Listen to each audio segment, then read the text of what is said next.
Hello, welcome to the Watches TV. Let's continue our saga about design with Mr. Eric Giraud. Eric Giraud is an independent designer. He works for MB&F but also for major brands, and he has a lot to say about what is design today in watchmaking. So let's go and listen to him. Je m'appelle Eric Giraud, j'ai 50 ans, dont une vingtaine d'années de pratique de design horloger, d'origine suisse, je viens de la montagne, né à la Chaux-de-Fonds, valaisan d'origine, et je suis tombé dedans il y a presque une vingtaine d'années, design horloger. Alors j'ai étudié l'architecture et la musique. Donc la musique jusqu'à l'âge de 20 ans et l'architecture à partir, je dirais, j'ai fait un apprentissage puis des études d'architecte entre 15 et 22 ans. Et après j'ai pratiqué l'architecture. Ah oui, il y a un apport qui est évident sur toute l'approche de la matière, l'approche du dessin, l'approche des proportions. C'est un métier très complexe, très riche, où on doit apprendre tout le temps. Et je pense que c'est là où, avec l'horlogerie et le dessin de montre, c'est intéressant, c'est d'avoir toujours ce souci de contrainte, à se faire ami avec les contraintes. Je dis toujours, un projet, c'est des quantités folles de questions, puis la montre, c'est une réponse. Donc c'est vrai qu'il y a un grand moment de questionnement au début, et plus on avance, moins il y a de questions, je dirais, fondamentales. Puis après, il y a des questions d'ordre plus stylistique, où voilà, la couleur, la matière, tout ça. C'est le rapport au corps. Ça doit être confortable, ça doit être ergonomique, ça doit être, même si les montres sont devenues de plus en plus grandes et tout à coup elles redeviennent à des tailles un peu normales, ça doit être quand même agréable au porter. Ce qui est une chose dans le design de beaucoup d'objets communs. Après, il y a une différence fondamentale, c'est que c'est très petit. On a une densité d'éléments qui est énorme. Il y a un moteur, c'est comme si on avait une voiture au poignet. Et il y a un élément qui est le nerf de la guerre, c'est que ça doit être étanche. Et ça, on en parle peu, mais l'étanchéité est une chose qui est propre, je dirais, au design horloger. Et puis alors, c'est tout petit. C'est tout petit, c'est vraiment, on travaille avec des choses, quand on enlève un millimètre, on a l'impression que c'est 1 kilomètre d'autoroute. On est dans une... Et l'appréhension du petit est une chose qui est très difficile au début.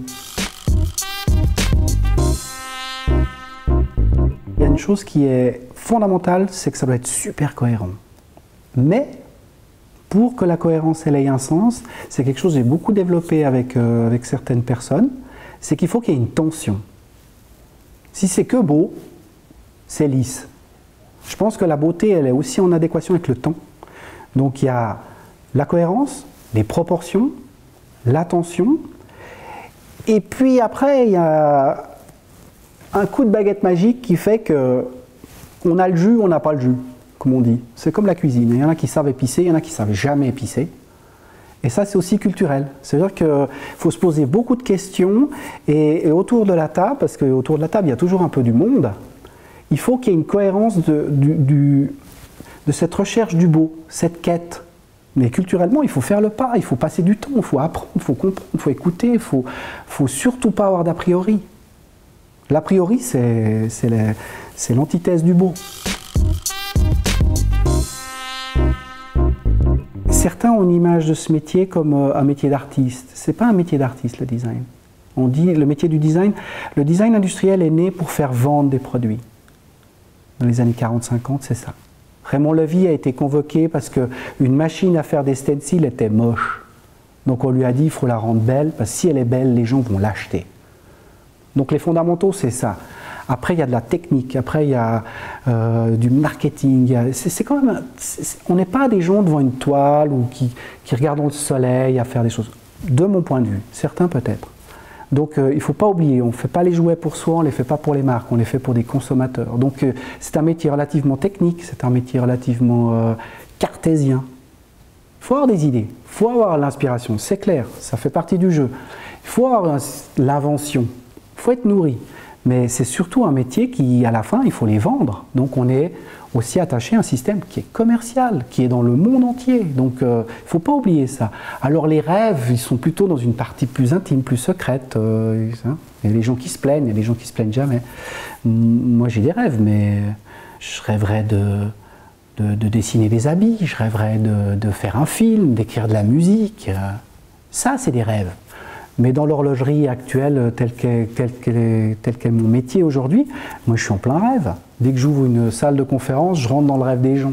Ouais Eric, on rêverait de refaire cette montre, tu te souviens, etc. Ouais, on pense faire une montre de plongée comme ça, où on veut. Donc je laisse mes rêves devant la porte et je participe aux rêves des autres.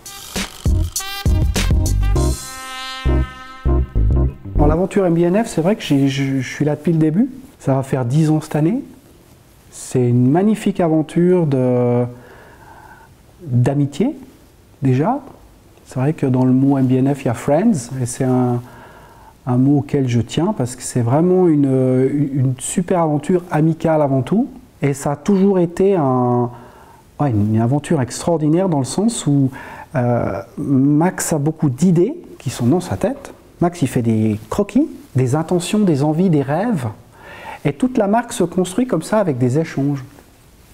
Max me parle ça peut être une fusée, une voiture, des choses qui lui parlent.